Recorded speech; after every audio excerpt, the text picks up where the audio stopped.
Scary camping trip experience. Okay guys, I come from Scotland and thought I'd share a story that happened to myself and my brother while camping in the grounds of an old castle a few years ago. I was awoken in the middle of the night by the very distinctive sound of footsteps walking round the tent, trying to convince myself that this was just a sheep or fox or badger, in fact anything that wasn't a knife-wielding madman. I lay very still until they went away, about 20 minutes later.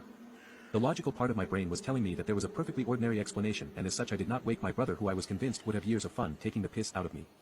A few hours later I again woke up to these footsteps going round the tent, but then to my absolute delight, as I'm sure you can imagine, I received an almighty poke in the ribcage through the tent wall. Whimpering slightly by this point I again decided not to wake my brother and tried to tell myself that a pheasant of all things had somehow got between the inner and outer tent, although I swear it was a finger that poked me. Later still I again awoke to a heavy weight on my feet which I put down to my brother taking up too much space and nudged him, at which point the weight disappeared.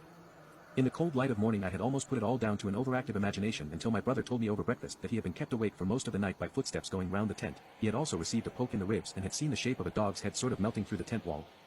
To cap it all, he then went on to tell me that when I nudged him in the side he looked up to see what he could only describe as a large dog-headed beast with red or white glowing eyes sitting on my feet, which vanished as he was looking at it. Funnily enough, he didn't want to wake me up in case I took the piss out of him. Needless to say, the tent was dismantled in record time and neither of us have been back since.